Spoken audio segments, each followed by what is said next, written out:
Landmark Hall, a destination for leadership development. The legacy begins right now on the Leadership Voice.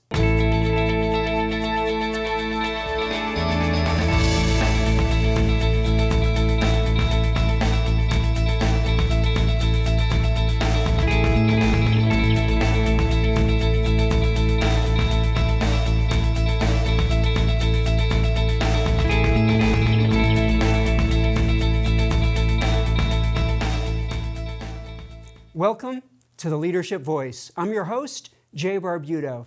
Today's show is about Landmark Hall, the new home of the Giles O'Malley Center for Leadership, which offers some of the most impactful leadership programming in the country.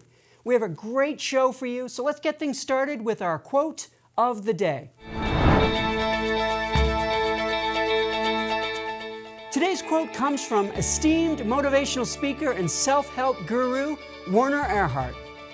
At all times and under all circumstances, we have the power to transform the quality of our lives. All right, let's get today's Landmark Hall Legacy episode underway with the Dean of the College of Business and Economics, Sri Sundaram. Sri has been Dean at Cal State Fullerton College of Business and Economics since fall of 2021. And has led the college through a strategic planning process, a successful reaccreditation. He is both an advocate for student success and impact, as well as a proud supporter of all initiatives of the college, especially its centers of excellence. Please welcome Sri Sundaram. Thank you, Jay, for your kind words. Thank you for being on the show and talking about this excitement. So, we are breaking ground on this new building, Landmark Hall, which will be the new home for the Giles O'Malley Center for Leadership and the Erhard Institute for Leadership Studies. What excites you and what makes you proud about this development as Dean? You know, Jay, one of the things that any dean, when you look at the first capital project and the opportunity to have an impact, it's an exciting day. And for us to have the Landmark Hall as the first opportunity for me as a dean at Cal State Fullerton with the College of Business and Economics, it is absolutely a great day. And I'll tell you a couple of reasons why. One, we're able to now expand the operations of the Giles O'Malley Center for Leadership across the board for every Titan that's coming through this campus. Right? Two, the opportunity to expand what we're doing on thought leadership. That to me is something I'm very passionate about. Ability to build on the intellectual capacity of what we already have. And the third, as part of our mission, is to have strong economic impact and social impact. The community engagement with all the spaces we're going to have, an auditorium, a training room, a terrace that will be beautiful, and a boardroom, everything will give us an opportunity to engage with the community. And that's why I'm so excited about. And last but not least is think about the people it's bringing together. It is not only the people associated with the university, the college, and the center, but now we have with the Erhard Institute of Leadership Studies, people from Landmark and friends and supporters of Erhard, they're also coming together. So the ability to bring all these people, I couldn't ask for more as a dean. So there's a lot of things coming together. We have this wonderful program with the Giles O'Malley Center for Leadership, certainly one of the most impactful centers in the country. We have Landmark Worldwide and the great leadership programming that they have been doing.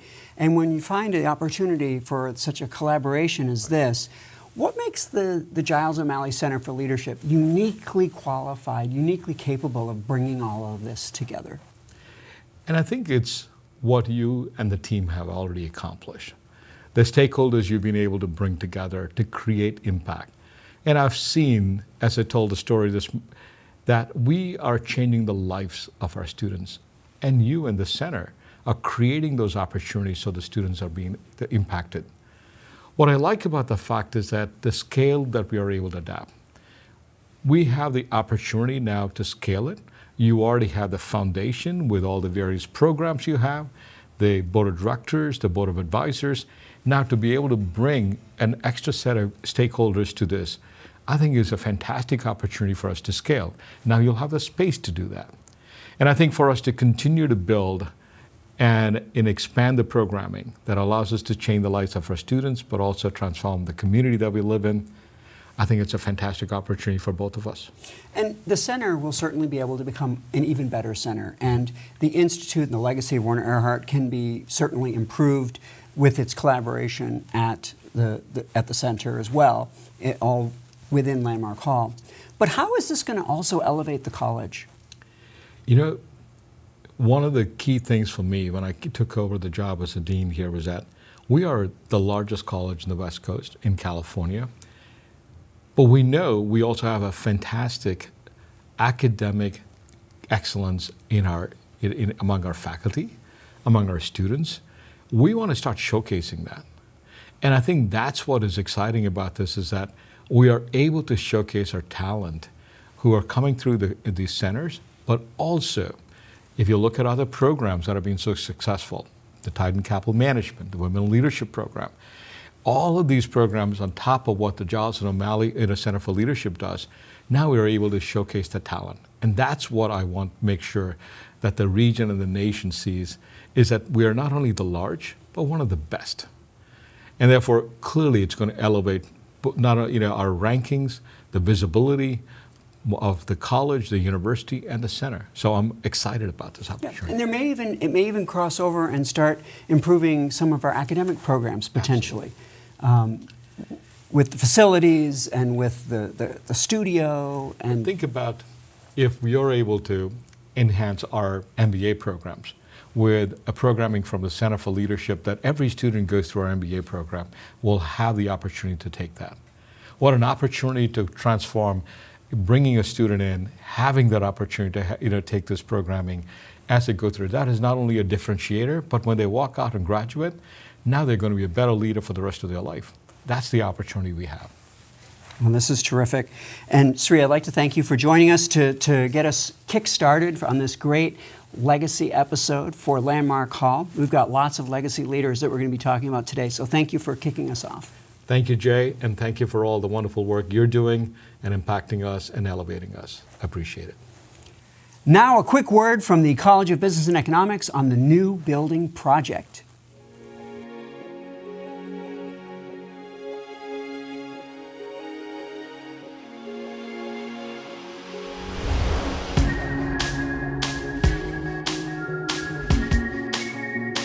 What's exciting about the Landmark Hall, the new home for the Giles O'Malley Center for Leadership, is the transformational effect it will have on our students and the university community. What's unique about us is our student body. We have many of our students are first generation, and many of them come from humble beginnings. So what we focus on is not only what we do in the classroom, we focus a lot on growing them as an individual. The Leadership Scholars Program, the Meet the Executives Program, all of these various programming offered through the Center for Leadership transforms our students and the confidence that they gain at the end of it. And that's the huge impact of this new Landmark Hall. The grand foyer of the new building will welcome all guests and invite them to participate at the Giles O'Malley Center for Leadership. Visitors will be able to come to the resource room to access the latest thoughts in the leadership field. On the second floor of the building will be a beautiful 160-seat auditorium, which will be a destination for executive speakers as well as for larger scale leadership training courses. One of the great features on the third floor will be our training room. The training room will be a wonderful destination for executive leadership development. Off of the training room, there will be an indoor-outdoor terrace, which will have a beautiful space for collaborations, beautiful space for networking. The Giles O'Malley Center for Leadership was founded to infuse leadership into every level of the university. This building allows us to take all of those efforts to the next level. If you look at Terry Giles and the legacy he's going to leave along with his wife, Callie O'Malley, he's come from humble beginnings, but he's able to achieve so much success. And what he wants to do is to provide that opportunity for our students. The truth is, leadership comes into everybody's life. One of the things I'm excited about is we hope to design courses on the Center for Leadership that'll be used in all of the academic areas that make up Cal State Fullerton. What's going to happen in this building and the courses that we're going to design and put out through this building are going to change lives. I would say to all alumni, if you haven't been out here recently, come on out and take a look. I think it'll blow you away. To come back here and to see everything that's happened and now to be able to play a part in that has been unbelievably fulfilling. This building is really, it's the beginning, not the end of what we hope to do here.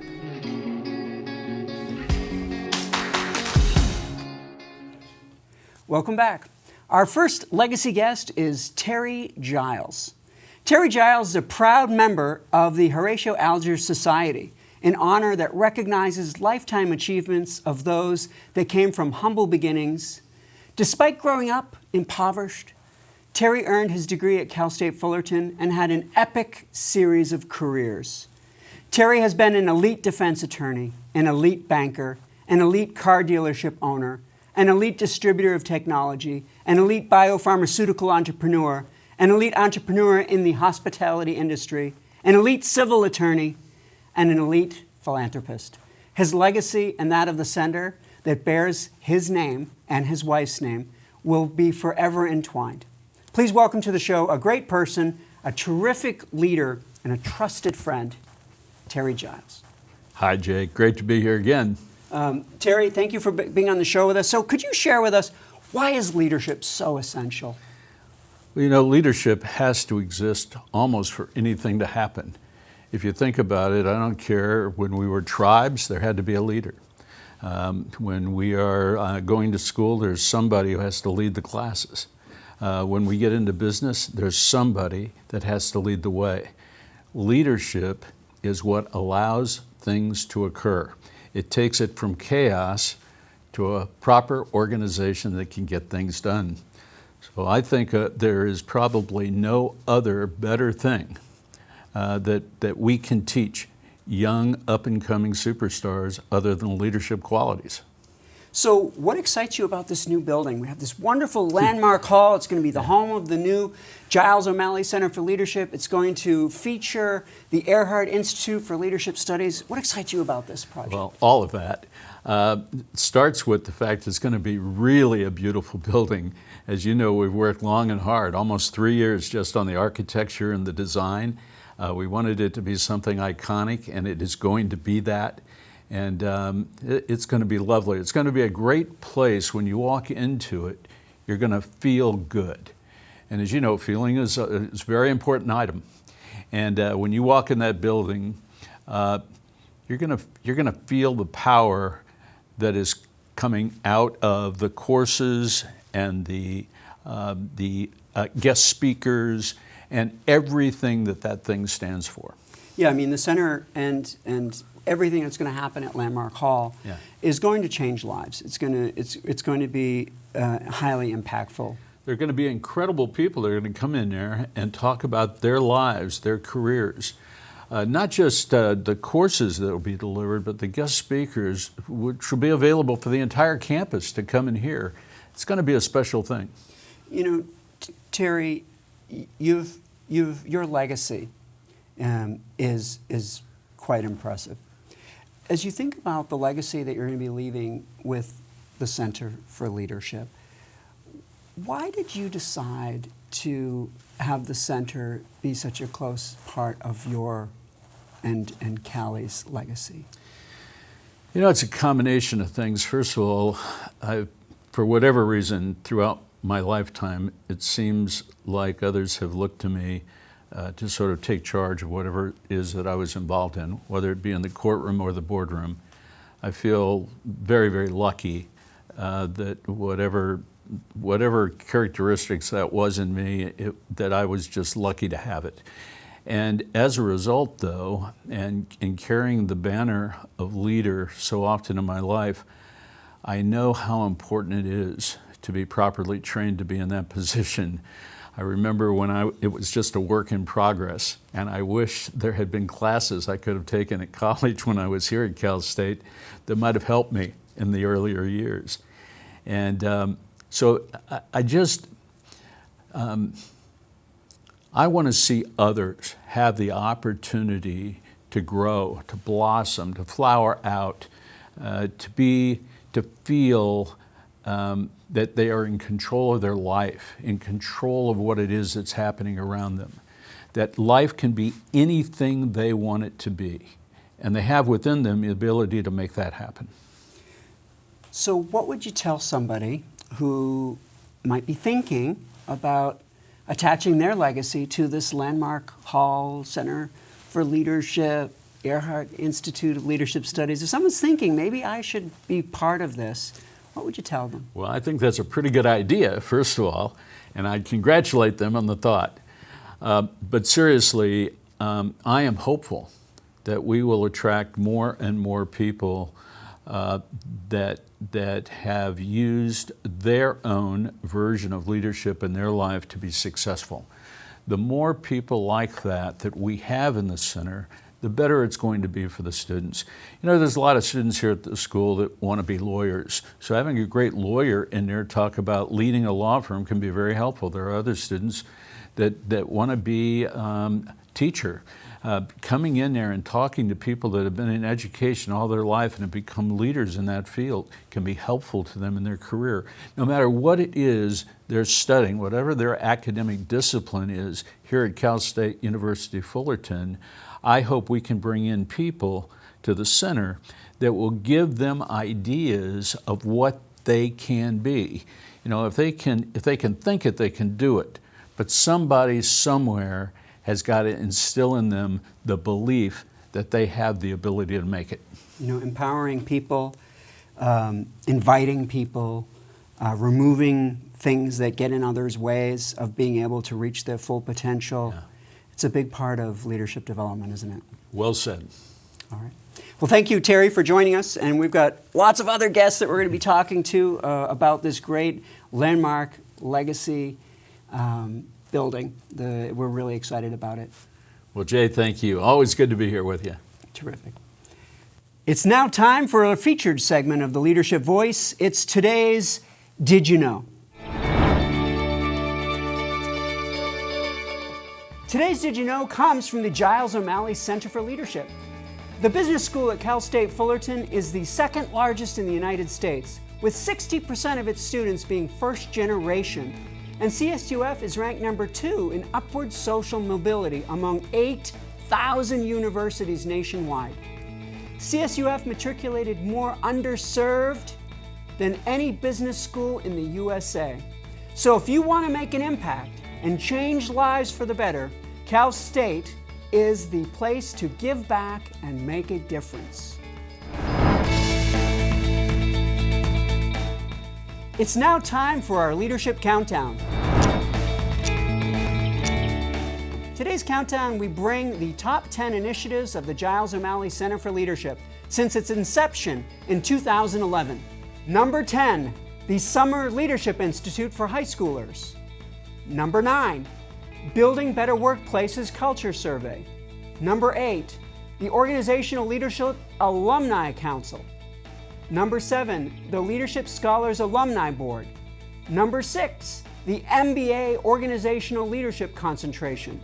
The 5th most impactful initiative of the Center for Leadership is the Emerging Titan Buddies Program. Number 4, the Leadership Voice TV program. Number 3, the Annual Leadership Awards. Number 2, bringing learning to work leadership development programming. And the number 1 most impactful initiative of the Center for Leadership is the Leadership Scholars Program. Stick around, we have more legacy leaders with Peter Fikowski, George Martinez, and Harry Rosenberg coming up after this commercial break. The Bringing Learning to Work program is our way of connecting the faculty of Cal State Fullerton with the business community of Orange County and Southern California. We have over 72 training programs that are available via distance or face-to-face.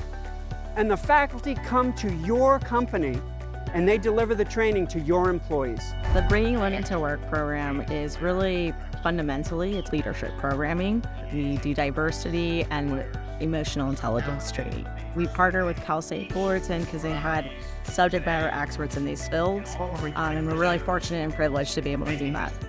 Many companies can't afford training and development personnel, and so this is a great opportunity to leverage Cal State's faculty to help them develop their learning programs. The leadership of the center and the students allow me to not only bring leadership development to my company, but allow me to interact with some amazing students who have grit, potential, and just amazing futures in front of them, and I get to take part of that. It's a wonderful feeling. When your organization is ready to develop its talent, reach out to the Center for Leadership and we'll help get you there.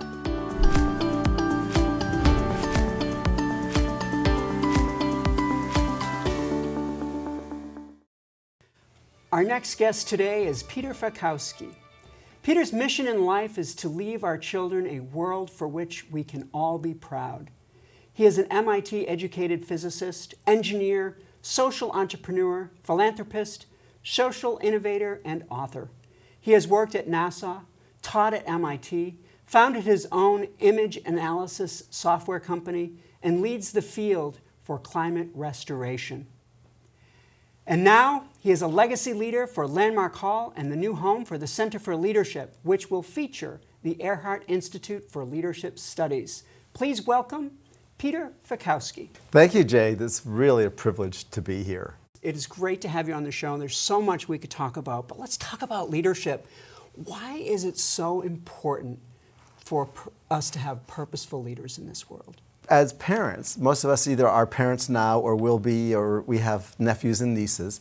We want them to have a world that's great to live in.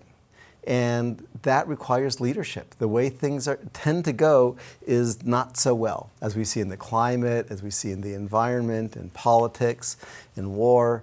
And so leadership is how we get to where we want to go instead of where we're going. And so what would the world look like if there was a dearth of purposeful leadership? What would the world look like if we didn't have great leaders? It would look a lot like we see right now, unfortunately, that we have these wars popping up and the environment degrading. But when I look carefully, I can see there's a lot of leadership in the background, because we're doing phenomenal work in regenerating the environment, in health, of course, in education, and I really appreciate the work here in education. What I've seen in my work, and I've worked with the Vatican, I've worked with the United Nations and Congress and the White House. Almost everyone in leadership thinks it's not my job. That if you're in a position, you can't. For example, Pope Francis, I asked him, would you lead on having the vision of restoring the climate? And the answer in the Vatican was, well, actually, that's not our job. Right? We're spiritual leaders. We're not climate leaders. In climate, their job is to strengthen what the scientists have said. And of course, the scientists aren't leaders. They're reporters on what their experiments tell them. So leadership is really important. And what I hope, what I expect and intend people get out of the leadership program here is always questioning the limits to where can I lead? Like, where can I speak for a future that's needed? And we're not headed there yet. And so, thinking about these ideas of leaders oftentimes stay in their lanes, and they say, well, I'm focused on this part, I'm focused on that part. And so maybe they don't want to take up some of the larger causes. But ultimately, the world depends on leaders coming together and agreeing to make the world a better place. Yes and no. That is, leaders have to stay in their lane. And so, for example, I consider Pope Francis an amazing leader in his lane, and I'm in awe of him. And at the same time, those leaders tell me that they're in awe of the audacity of saying we're going to restore the Earth's climate, because that's never been said before, it never needed to be said before. And so there's a matter of honoring each other's leadership, because there are a zillion lanes that need to be led. So you have publicly said, and I've had the opportunity to watch some of your great lectures that you've given, You have said many times that we need to leave the world a better place for our children. Could you talk about why it's so important to do that? Well, there's nothing else to do. As I've gotten older, and I'm getting towards 70 now, that what else is there to do but leave the planet a great place to live? When I grew up in the 60s and the early 70s, the cars were just smelly. I mean, they were interesting, but they were smelly. And we still burned coal in our fireplace. It's like, why are we burning minerals? This is crazy. As a 10-year-old, I was thinking that. And we need leadership to transition to the way we want the world to be, which is, we call it a world of humanity flourishing for a million years or for millennia to come. So most people would agree on the outcomes, but where people might not always agree on is when, now, how, who, and like what will it take to make it happen? Oh, that's a great question. What I found is people actually agree. Now, what happens is where we want to go. We want all children to get education. We want all children to have very healthy food, physical education, nature. No one disagrees from the farthest left to the farthest right. What happens is we've seldom had leaders to say where we're going. And so without a goal of where we're going, people say, well, I think we should use gas cars, I think we should use electric, but they don't know where they're going, so it doesn't matter really what car you use if you don't know where you're going. I love the Chinese proverb, if we don't change direction, we'll probably end up where we're headed. Yeah, and there's so much truth to that. So let's talk about this exciting Landmark Hall project. Part of the Landmark Hall project is going to be the Earhart Institute of Leadership Studies, which will be named after Werner Earhart. You've had some contact with him, you've had some exposure to him, so how has he impacted you? Well, the work he's done has had all the impact for me together. That is, when I started out, I was just a physics nerd with a beard and a ponytail. It didn't smell so good, and because I just wanted to do the physics. Right, now you're a cool guy. And now I'm a cool guy, and because I could see that I could actually make a difference. When I was in my 20s, I was depressed much of the time because it's like, why am I here? And so out of the work with Werner, I realized, I can actually create a future that I want. And as the decades have gone by, I've been able to, I did it in my business and then in that field, and then taking on hunger and poverty, and we made phenomenal progress together there. And then realizing that, we have to do it in restoring a safe climate for our children. And having the distinctions that I got working with Werner is how I've been able to step beyond what anyone had done before. And that was not what I expected when I was studying first year physics at MIT. So you decided you needed to be cause in the matter. Yeah, I would never have said it that way. Yeah, I realized that to be the person that I was committed to, you have to imagine growing up in the 60s with the Vietnam War and the Apollo program and the assassinations that were happening. You can imagine a kid grows up, I've got to do something. And yeah, I actually had to use the distinctions available to make a difference in the world. And the impressive thing is now, in this last century, in the last 2 decades, we've learned a lot about neuroscience, and we understand that what it takes to create a new possibility. It's not natural, because the planet has always wanted to be stable, and stable now means humans going extinct in the near future. We want stable where humans flourish for thousands of years. So there's definitely some learnings there, there's some lessons there that all of us can take, that the possibilities are always there for us, and maybe we've just been holding them back, or maybe we haven't opened up to them, or maybe we haven't acknowledged that that those possibilities even exist for some of us. Yeah, well, there's all of that.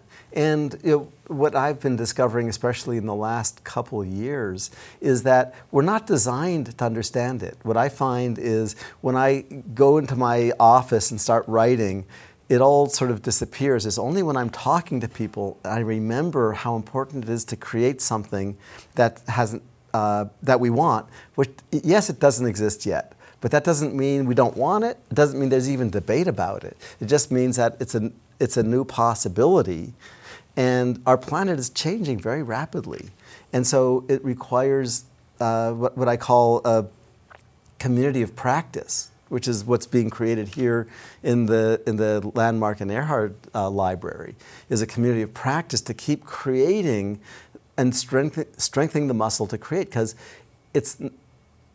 I thought I was smart and I could just do it. No, it's endless practice, just like any sport.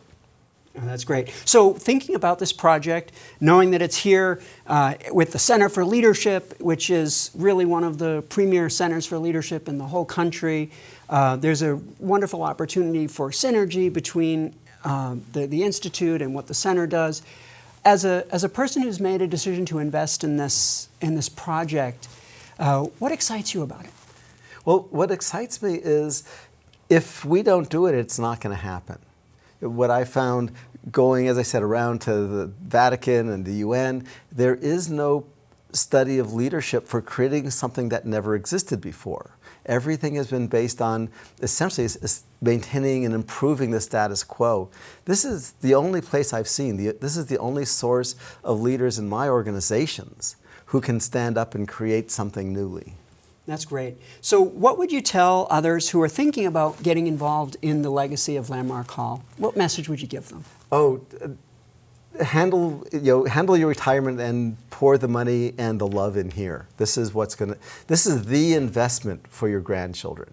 The investment, right? You can give them $1 billion, but that won't give them world peace. That won't give them a world where we're just committed that our ecosystems are flourishing and our children flourish. So investing in this is investing in the future leadership for your children, for your grandchildren. That's great. Well, Peter, I want to thank you for being on the show and sharing your ideas and your wisdom. I've so appreciated the opportunity to have this discussion. I really have. Oh, thank you so much. Thank you for everything you're doing here. It's going to be a wild, wonderful ride. It's now time for our leadership example. For today's leadership example, we bring you the top 20 university-based centers for leadership in the USA, based on breadth of impactful programming.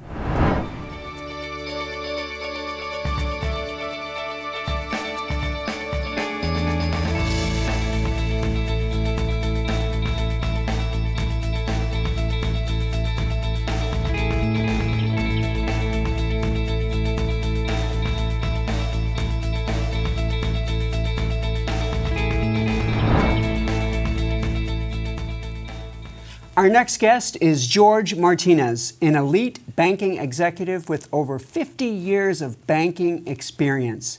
He currently is CEO of George Martinez Consulting. His 50-plus years of banking was highlighted in 1973 when he founded Sterling Bank. And in 2007, he co-founded Allegiance Bank. He has an illustrious banking and investment career and was inducted into the Texas Bankers Hall of Fame in 2017. He is now a legacy leader for the Landmark Hall Project. Please welcome George Martinez. Thank you, Jay. Happy to be here. It's great to have you on the show. So, George, you are true a banker. So what drew you to the banking industry? Why is that such a passion for you? Well, in the beginning, it was just a job. Okay, but the idea of helping people, particularly our bank, and both banks were really commercial banks, meaning we work with business people, with entrepreneurs who are trying to grow their business and trying to serve the public and produce a product or produce a service for them. And so the things that we do for them really has a lot of leverage. And it helps many people, and you can really get really engaged. But the other thing about it is working with the employees, working with the people in the bank that actually do and deliver this service. That is probably the greatest joy for me, is just watching them grow and develop and become leaders themselves, and then either get promoted or move, let's say, off to start another bank, or some kind of a upgrade for them. It's a continual thing. Now, you've had amazing years and years of leadership in this industry. So what does it take in terms of the skills of a leader? What does it take to start a bank and make it succeed? Yeah. Well, first of all, you have to have the right team. Once you have the right team and you know that these are people, and usually when you start a bank, you start with people that are very experienced. You might not be very experienced, but your people that are going to deal directly with the customers better be. And so if you can attract the customers to come into the bank and you treat them well and you give them a great experience, they'll come back and they'll tell their friends about it. Just as an example, I'm in the Allegiance Bank, which is, we did a survey in 2002, and of all the people, all the customers we surveyed, 91% said they would refer the bank to their friend or colleague. And that's really phenomenal. But that's what it takes in order for the bank to grow. So word of mouth in the banking industry is a big part of a bank's success then? It's very big. It's very big. You do some marketing, but primarily just for name identification, image, that sort of thing. But word of mouth is really what gets the job done. Well, congratulations for the successes you've had, and now you work in consulting and you help other banks that are looking to expand their operations. Is that what your consulting is? I could do that, and I may do that, but what I do really can help any kind of business that has people, employees that need to provide a high level of service. So we really focus on the organizational culture and elevating that, and that gets the job done. So it can be any kind of for example, I'm working right now with a doctor practice. A doctor practice, they have about 400 employees. They have about 17 locations, maybe 40 or so doctors in the practice, right? And they want to be able to improve their performance and continue to grow. And so I'm working with them in developing that organizational culture that will get that done. So it doesn't have to be a bank. So let's talk a little bit about about giving back in this world. So how important is it for folks who have some measure of success to give back to the next generation? Well, it's very, very important. And really that's part of the joy that you get from leading. There's a couple of different ways. One is by simply trusting and helping the individuals to develop themselves, to grow in their profession. And then there's the giving back that you do with community. It's very important for a bank in particular to have a very robust community around it. So you have to support the community activities that are going on. And the employees are happy to volunteer for that. And so you combine that. And then, of course, sometimes what they need is a financial support. And you're able to provide that as well, either personally or through the bank. Now, you've had some experience. Part of this legacy series, and the reason we're having this episode, is to celebrate this great turning point where we're going to have this landmark hall here at Cal State Fullerton, which will house the Center for Leadership, as well as the new institute, the Earhart Institute for Leadership Studies. And you have some experience with Werner Earhart. Could you share how Werner Earhart has made an impact on your career journey? Well, I've been with Werner in either a conference setting or a course setting, or just around the table, I don't know, maybe 20 times or so in my life.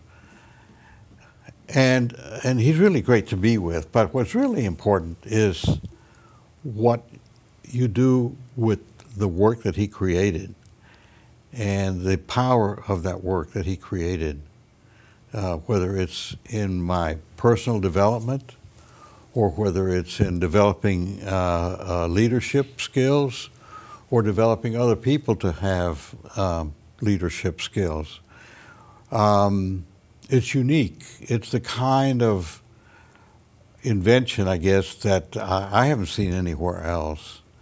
And you really have to understand yourself a lot better when you do the work that he provides.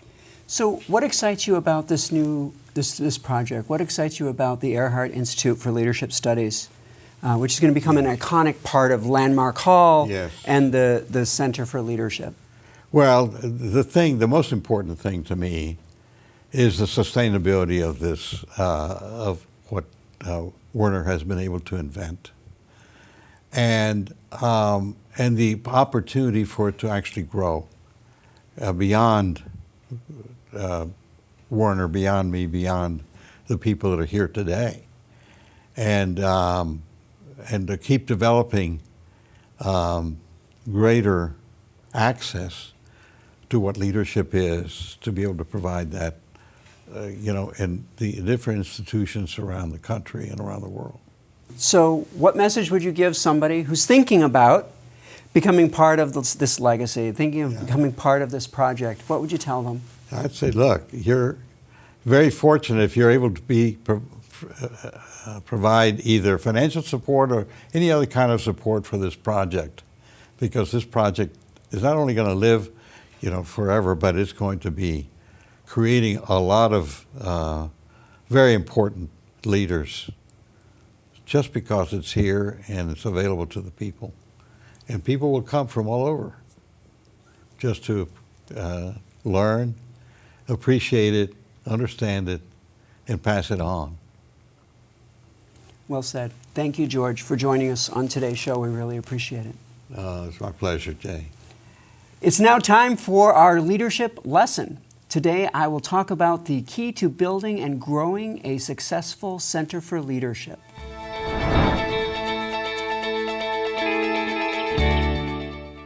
I'm Jay Barbuto, and here is today's leadership lesson. There are 65 university-based centers for leadership in the U.S. that provide tremendous impact on campus and in their communities. Today, I'm going to share the keys to building an elite Center for Leadership. A Center for Leadership needs 3 elements to thrive: impactful programming, strong community support, and a culture of continuous improvement.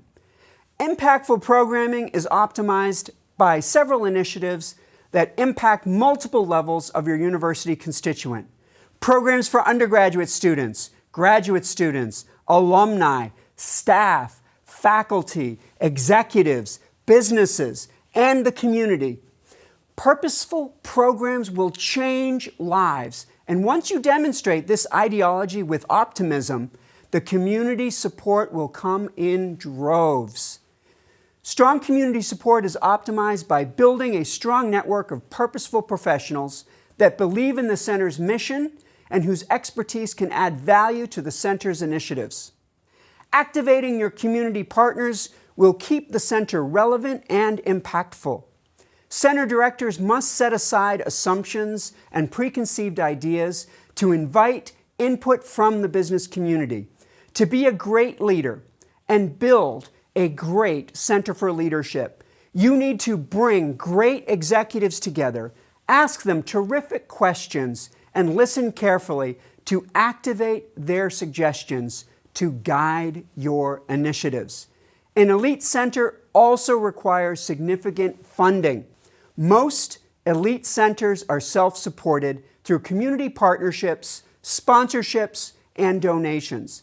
This is the key to sustainability for an elite center for leadership and its programs. Building and maintaining a culture of continuous improvement is about never believing things are good enough. There's always room for improvement. If your programs can improve, you must make them better. If executive advisors give you good ideas, find ways to implement them. Continuous improvement will always lead to greater impact and eventually synergy across programs. If your staff can be better, they need to be better. Great leadership is a process of improvement that never ends. Community partners will elevate the students you attract. Ambitious students will elevate the executives you can attract. Taken together, impactful programming, strong community support, and creating a culture of continuous improvement will lead to synergy. And that is the key to building an elite center for leadership. I'm Jay Barbuto, and this has been your Leadership Lesson. Our next guest today is Harry Rosenberg. Harry Rosenberg is CEO of Landmark Worldwide, a leadership development company that is transforming people's lives worldwide. He has been at Landmark since 1973 in many roles, before serving as its CEO since 1991. His various roles at Landmark have included training and development of faculty, regional and field office operations, and constituency growth and participation. Please welcome here on the show, Harry Rosenberg. Thank you very much, Jay. It's a pleasure to be here and with you as well. Thank you. It's going to be great to be able to pick your brain a little bit and talk to you about leadership and some really great things. Great. So why don't we start with, let's talk about you. Now, you've spent your entire career at Landmark Worldwide. Yes. Most people have 3 or 4 or 5 or 6 career moves during their journeys, but you've spent your entire career with one company. What has kept you motivated to stay so focused and purposeful in one place? Well, it's really what I experienced back at the age of 23 in 1973, which was the work that we make available, and I had my own exact experience of it, and it, to use the phrase, transformed my life. And up until that point, I was a person who I knew what was wrong with the world, and that was people. And somehow in the S training, I found a different relationship with people and also what's possible for people and for life. And so in that transformation, what happened for you? I don't know that I can actually put words on it, Jay, but here's my best shot at it. I started to see myself, the world, and people in a new light and in a world of possibilities that had before kind of been limited and set. Not even just limited, set. I had a view, and it's like the view opened up, and life became a different phenomenon for me than what it had been up until that point. It was almost like when color television came out, and suddenly we could see all of the colors, and we could see all of the world and everything around us. And it was the experience of not limits. Obviously, in day-to-day life, there's what one can do, one can't do, and then. But ultimately, there was a context that had a lack of limits to it, even though from time to time I would set limits by my own making, but be able to come to see that I had set my own limits. And once you let go of those things, you become free and you become more capable of really the possibilities. And you can see the world in ways you haven't, and you can listen to people in ways that you haven't, etc. Well, that's terrific. So, as CEO of one of the largest leadership development companies in the world, what is your leadership philosophy? first off, I don't know that I have a specific philosophy.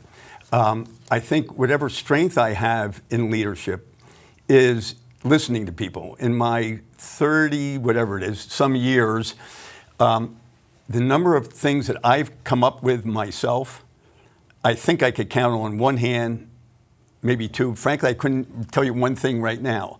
I do remember the things that I heard in other people. Other people came up with things. Other people came up, talked to me about things, and I could say, okay, yes. And literally, I'm telling you that my career has been about mostly listening to others and empowering what they saw, obviously contributing my perspective and bringing things to it. So if a leader wants to be successful and they can find themselves in situations where they're surrounded by lots of people, Yeah. where we can hear lots of good ideas, Yeah. and then be humble enough to source those ideas? Yeah, very good. Well said. And you know, one of the things that Werner said to me, my older brother was also for the Earhart Institute, was, Harry, he said, I think it's more important how you listen to people and trust your listening. Trust what speaks to you, and you're going to have to make choices. He didn't say that, but I knew I would have to make choices, and that's where, you know, the choices have been based in what I could listen to and what I could stand for myself in what they said. You know, there was this person, Jerome, who was incredibly talented, incredibly creative, and all I did with him was let him go. Let him go do what he did. Now, with other people, I've moved and shaped, but it's being able to make choices about what you hear in others, in my view, a lot of leadership. So as you think about your approach to leadership and you think about everything that has guided you, principles, values, what is your why for what you do? Why do you do it? To fulfill an intention, to fulfill a possibility that occurred for me back, like I said, when I was 23 years old, that the world and that people could have a more workable life experience, to have a higher quality of life. And I don't mean just financially. I mean, they're literally their experience of being alive and their experience of themselves and their experience of other people, and just to open that possibility up, which is what our work ultimately is about at Landmark. Well, that's terrific. So for you, you're at a experienced part of your career. What's next? What's next is not doing what I'm doing. I'm in the process, Jay, of turning over the CEO, the leadership of the company, to a man, very capable, qualified man, former Broadway producer, multi-Tony Award-winning Broadway producer, but way beyond qualities, way beyond what people would normally expect in a Broadway producer. He's been with the company for a long time, and really empowering him. And he's a horse of a different color than I am, and his strengths are in a whole other way than mine. Yeah. And so what will your next chapter be then? So you'll be giving up the reins at Landmark. Well, what will be next for Harry? Yeah, what's next for Harry is, with regard to the company, is providing, I think the best word might be a stewardship, and providing the experience, but also being a backstop as a member of the board, continuing as a member of the board. And it's a different role. I have to tell you, it is very strange when you've been the boss. And it's not like what I wanted to aspire to be in life was the boss. But when you've been the boss, people listen to you in ways that they don't listen to other people. And also my own identifying myself as the CEO. And that's all coming to an end. I want you to be clear, it's not a problem for me, or I'm going to miss it, but when you've known yourself and people have related to you as something for 30 years, it's a different phenomenon to actually not be, quote, be that anymore. Well, this is terrific. So you are in a unique position with your years of experience in leadership development, personal growth. If you were speaking to someone early in their career, Yeah. and you do this all the time, what advice do you find yourself giving the most to people that might help them position themselves for success? Find something you really love, and if you don't find something you really love, don't give up hope of finding something you really love. That's A. B, give yourself to it. Give yourself to it. I mean, my wife will tell you that, this has been my life, and she's married to my career, and thank goodness I'm married to a saint. But it's really give yourself to something, and honor your values, and ultimately you have to listen to people, and you have to be true to your own self. So follow your passions and know who you are from a character standpoint, Yeah. and stay true to that. Yeah. Those are good pearls of wisdom. Yeah. Yeah. Harry, I want to thank you for being on the show today All right. and sharing your wisdom and your ideas. Okay, it's my pleasure. Not sure how much wisdom was in it, but I really enjoyed the opportunity to be here with you and to be part of what you all are doing here. Thank you very much for the opportunity. Terrific. Yeah. If you have a question or need advice, connect with us by email, leadership@fullerton.edu, or on Instagram @CSUF_CFL. Well, that's about all the time we have for today's show. Today we spoke to 5 legacy leaders for the Landmark Hall Leadership Legacy. Thank you to Sri Sundaram, Terry Giles, Peter Fikowski, George Martinez, and Harry Rosenberg for coming on the show and sharing your wisdom and ideas. Our leadership lesson was delivered by yours truly. Join us each episode of The Leadership Voice, where your leadership journey is our mission. I'm Jay Barbuto, and on behalf of the Giles O'Malley Center for Leadership at Cal State Fullerton, we'll see you next time right here on The Leadership Voice.